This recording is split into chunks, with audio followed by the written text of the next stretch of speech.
신발 사줘 여행 가고 싶어. 90세 어머니가 제 손을 붙잡고 떼를 쓰셨습니다. 고관절 수술로 걷지도 못하시면서요. 어디를 가요? 걷지도 못하시면서. 저는 짜증을 냈습니다. 그리고 며칠 뒤 요양원에서 전화가 왔습니다. 마음의 준비를 하세요. 이틀을 넘기기 힘들 것 같습니다.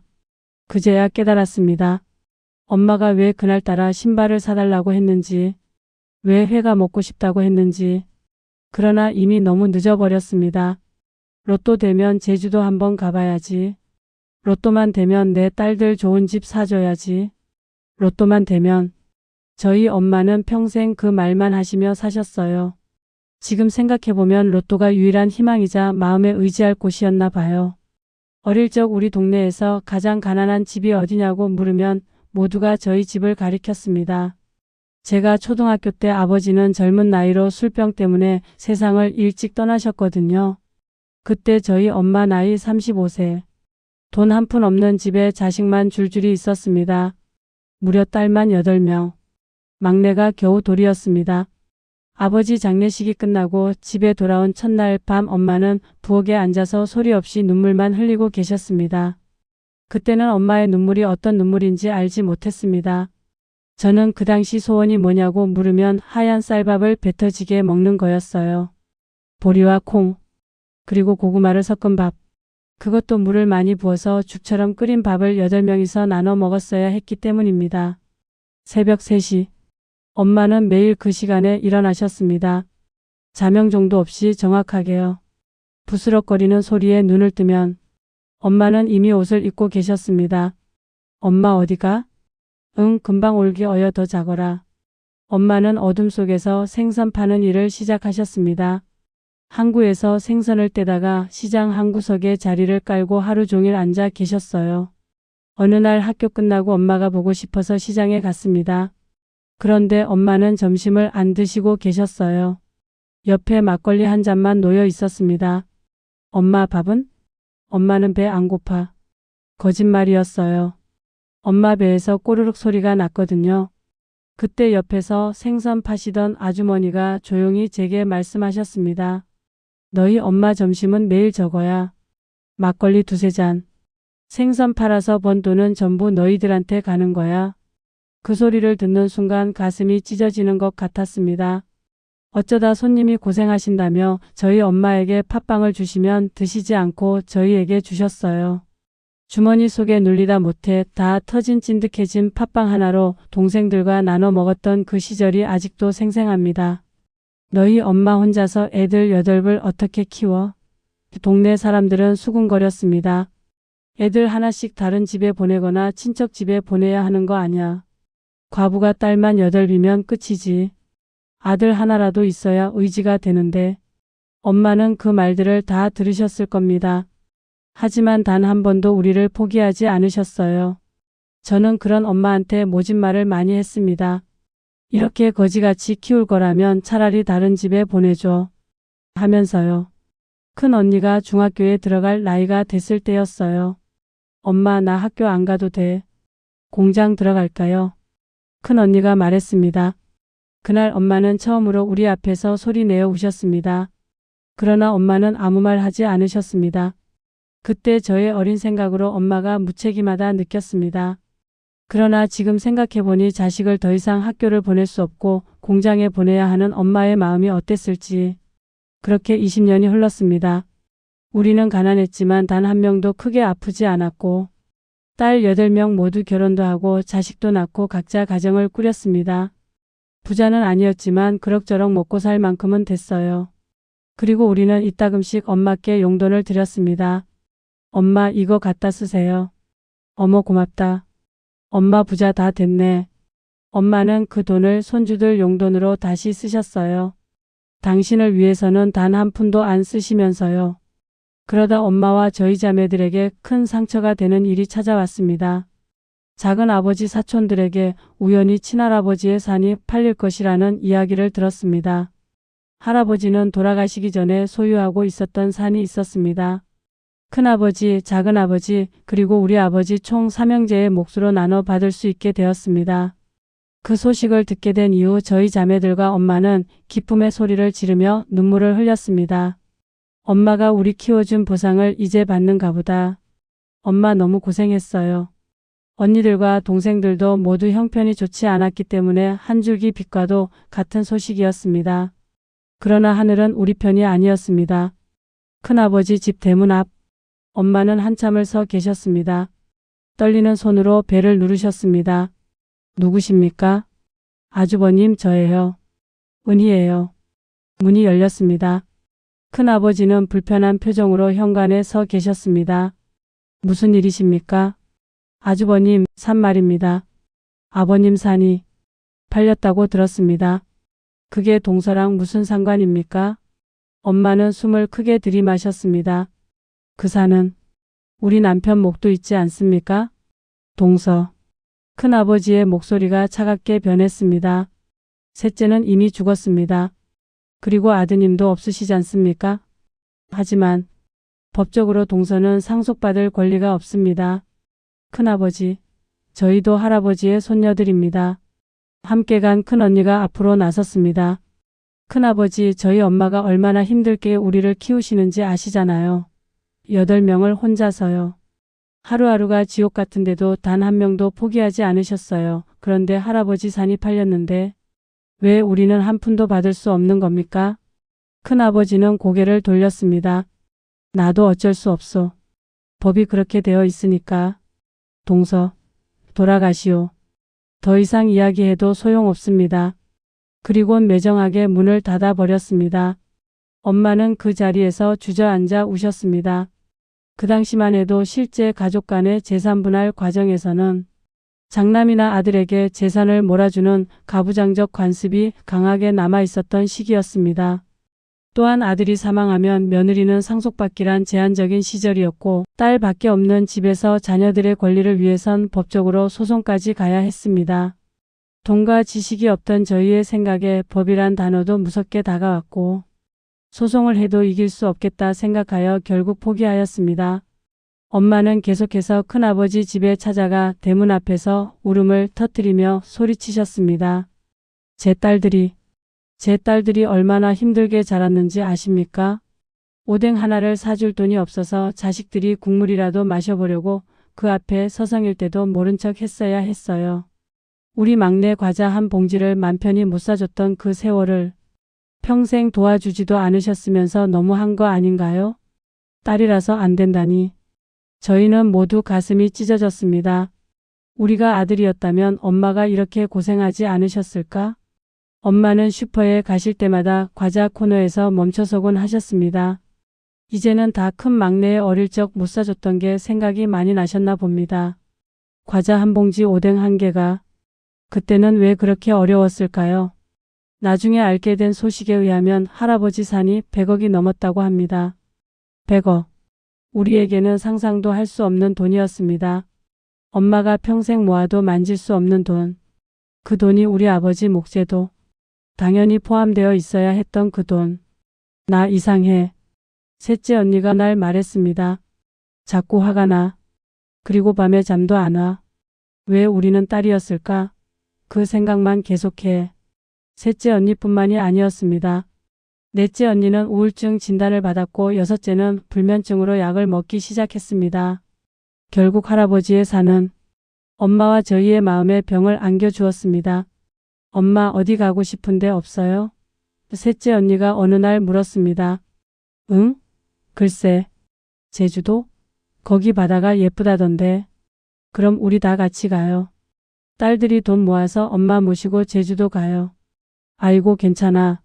그 돈 아껴서 너희들 애들 학원비에 보태. 엄마는 진짜 괜찮아.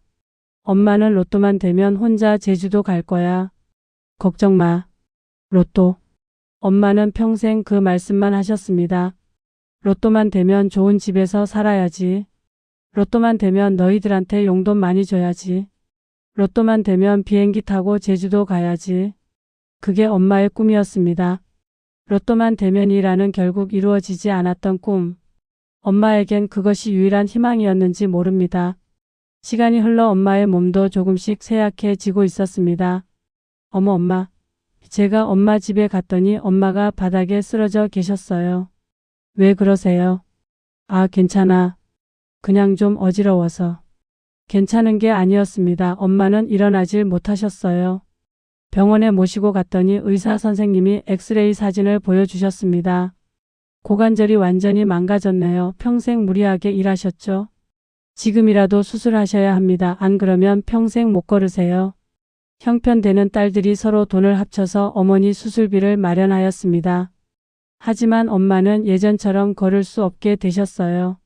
지팡이를 짚고 천천히 아주 천천히만 걸을 수 있었습니다.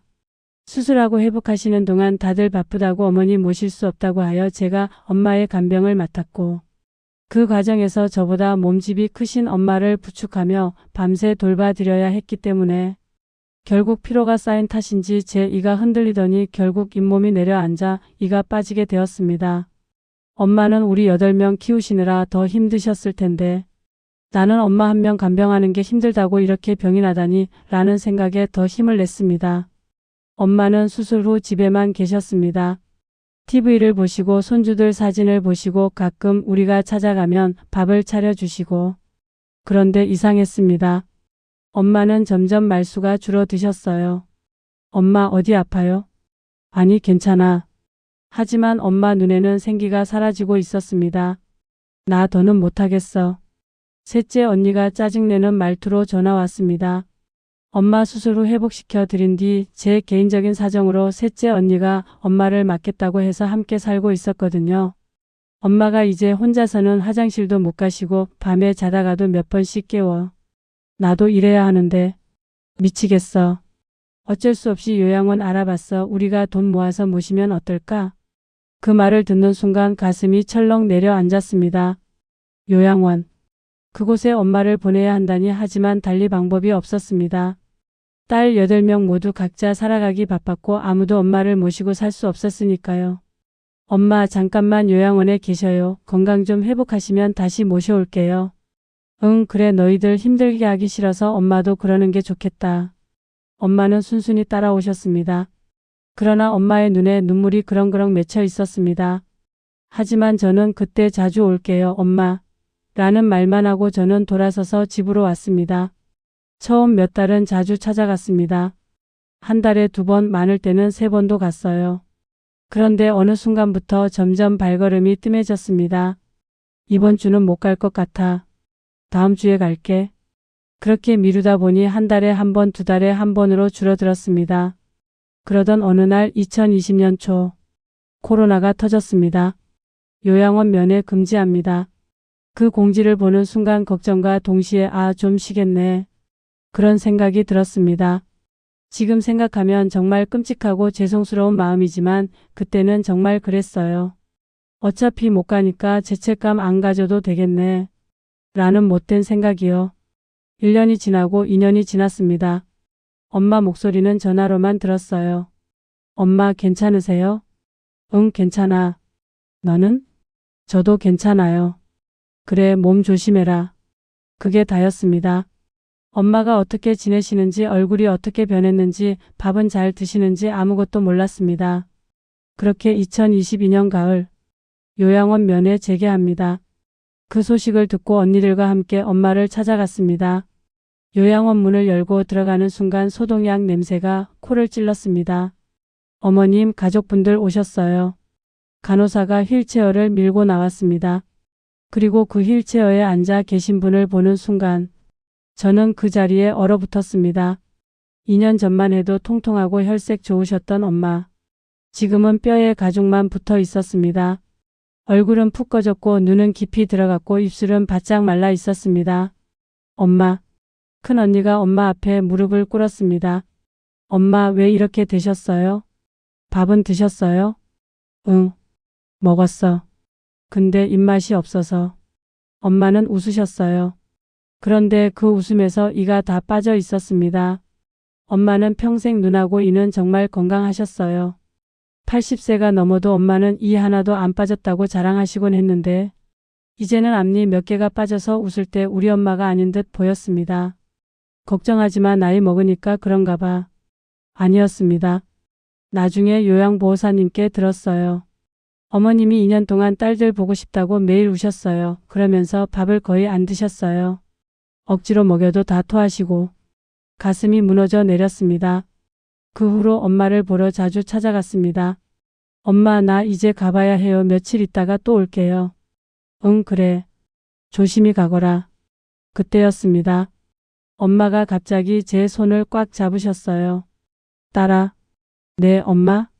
예쁜 신발이 가지고 싶어 하나 사주라. 네? 신발요? 갑자기 신발은 왜요? 응. 그거 신고 신나게 여행 가고 싶어. 꽃무늬 신발 신고. 순간 저는 이해가 안 됐습니다. 순간 짜증이 났습니다. 엄마는 고관절 수술로 거의 걷지도 못하시잖아요. 여행은 무슨 여행이요? 신발이 왜 필요해요? 그래도 신발 있으면 나갈 수 있잖아. 엄마는 마치 어린아이처럼 떼를 쓰기 시작하셨습니다. 신발 사줘. 꽃무늬 신발. 순간 속으로 나이가 드니까 노망이 찾아오나 싶었어요. 엄마, 나중에 사드릴게요. 지금은 당장 필요 없잖아요. 걷지도 못하시면서 신발은 왜 필요하다는 거지? 저 혼자 중얼거렸습니다. 엄마, 신발 말고 다른 거 갖고 싶은 거 있어요? 회. 회 먹고 싶어. 회요? 엄마, 나이 드신 분은 회 같은 날것 먹으면 탈나요? 안 돼요. 다음에 우리 갈비 먹으러 가요. 저는 그렇게 말하고 서둘러 요양원을 나왔습니다. 서울에서의 일상이 다시 시작됐어요. 집안일하고 남편 퇴근 맞춰서 저녁 준비하고 엄마 생각은 했지만 다음 주에 가지 뭐 그렇게 미뤘습니다. 그러던 어느 날 저녁이었습니다. 휴대폰이 울렸어요. 여보세요? 혹시 김은희 어머님 보호자분이신가요? 요양원이었습니다. 네, 맞아요. 무슨 일이세요? 지금 어머님 상태가 많이 안 좋으십니다. 네? 어제 저녁부터 호흡이 갑자기 불안정해지셔서요. 산소호흡기를 달아드렸는데 지금 얼마나 안 좋으신데요? 솔직히 말씀드리면 이틀을 넘기기 힘들 것 같습니다. 마음의 준비를 하시고 빨리 오시는 게 좋겠습니다. 휴대폰을 떨어뜨릴 뻔했습니다. 지금 바로 갈게요. 밤 9시. 저는 KTX를 타고 요양원으로 찾아갔습니다. KTX로 2시간 30분 거리가 10시간 같이 느껴졌습니다. 엄마 기다려요. 조금만 기다려요. 기차 안에서 엄마의 마지막 말이 생각났습니다. 신발 사줘. 해 먹고 싶어. 엄마의 그 목소리. 왜 갑자기 신발을 사달라고 하셨을까? 고관절 수술로 걷지도 못하시면서요. 그리고 왜 회를 먹고 싶다고 하셨을까? 그리고 깨달았습니다. 엄마는 알고 계셨던 겁니다. 자신에게 시간이 얼마 남지 않았다는 걸. 신발은 여행을 위한 게 아니었어요. 마지막으로 내 발로 한 번만이라도 걸어보고 싶다. 그런 의미였던 겁니다. 회는 죽기 전에 한 번만이라도 좋아하는 걸 먹고 싶다. 그 마음이었던 거예요. 그런데 저는 짜증만 냈습니다. 걷지도 못하면서 신발은 왜요? 나이 드신 분이 회를 먹으면 안 돼요. 눈물이 왈칵 쏟아졌어요. 엄마 미안해요. 기다려주세요. 제발. 엄마가 평생 막걸리로 점심을 때우며 고생해서 키워줬는데 신발 하나를 못 사주고 짜증만 냈구나 싶어서 눈물이 멈추지 않았습니다. 근처에 살고 있는 언니들은 이미 도착해 있었습니다. 요양원에 도착하여 간호사의 안내를 받아 엄마에게 가는 순간 심장이 터질 것 같았어요. 산소호흡기 소리가 시익 마이너스 들렸습니다. 침대 위에 누워 계신 엄마. 눈을 감고 계셨어요. 엄마. 제가 다가가자 엄마의 눈꺼풀이 떨렸습니다. 천천히 눈을 뜨셨어요. 그러나 말을 하기엔 힘이 없어 보였습니다. 손에도 힘이 없어서 손가락만 움직이셨어요. 엄마, 제가 늦어서 죄송해요. 조금만 버티세요. 동생들도 오고 있어요. 엄마는 고개를 끄덕이셨어요. 아주 천천히. 저희와 연락 끊고 사는 둘째 언니 빼고는 자매들 7명이 모두 모였습니다. 엄마. 우리는 엄마 침대를 둘러쌌습니다. 엄마는 한 명 한 명 눈으로 바라보셨어요. 말씀은 하지 못하셨지만 눈빛으로 우리를 보셨습니다. 큰 언니가 먼저 입을 열었습니다.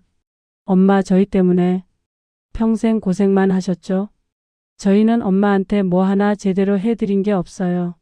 엄마 제주도도 못 모시고 가고 비행기도 못 태워드리고 요양원에 모신 것도 미안해요. 엄마, 사랑해요. 엄마 다음 생에는 제가 엄마 할게요. 그렇게 모두가 한마디씩 하면서 우리는 울었습니다. 장례를 치르고 엄마를 화장장으로 모셨습니다. 화장터에 말씀드리면 원하는 물건을 돌아가신 분 화장할 때 함께 태워준다고 해서 근처 신발 가게 들러 꽃 모양의 신발도 구매했어요. 결국 돌아가셔서 장례하는 날 꽃무늬 신발을 선물하게 되었습니다. 마지막 화장터에서 엄마가 누워있는 관에 인사를 했어요. 그 순간 저는 쓰러질 것 같았습니다. 이게 마지막이구나. 이제 정말 엄마를 못 보는구나. 몇 시간 뒤 엄마는 한 줌밖에 안 되는 뼈가루로 누워 있었습니다. 평생을 고생하시며 딸 8을 키우신 엄마. 로또를 희망 삼아 언젠가는 잘 살고자 했던 엄마. 8명 딸 중에 1명도 풍족하게 살지 못해서 제주도 한번 가본 적 없이 돌아가신 엄마. 이렇게 작은 뼈 한 줌으로 남아있는 모습을 보니 인생이 더섭다 느껴졌습니다. 엄마가 돌아가신 지 1년이 지났습니다. 저는 아직도 횟집만 지나치면 엄마 생각이 납니다. 먹고 싶어하는 가장 좋아하는 회 한 번을 못 먹고 보내드린 게 생각나서요. 가슴에 돌이 걸려 체한 것 같이 꽉 막힌 듯 여전히 답답하고 속상합니다. 바보 같은 우리 엄마. 다음엔 내가 엄마의 엄마로 태어나서 예쁜 신발 그리고 맛있는 회 마음껏 사줄게. 고생했어 엄마. 고마워요. 건강하게 키워주셔서요. 혹시 몸이 불편한 부모님을 모시고 계시는 분 계신가요? 힘들고 지치겠지만 영원히 돌아오지 않을 지금 소중한 이 순간을 놓치지 마시길 바랍니다. 아무리 바쁘고 힘들어도 뜨거운 마음으로 부모님을 한번 안아주세요. 부모님의 품 냄새, 엄마 냄새, 아버지 냄새. 맡고 싶어도 맡을 수 없을 땐 사무치게 그리워질 거예요. 저의 긴 이야기 끝까지 들어주셔서 진심으로 감사합니다.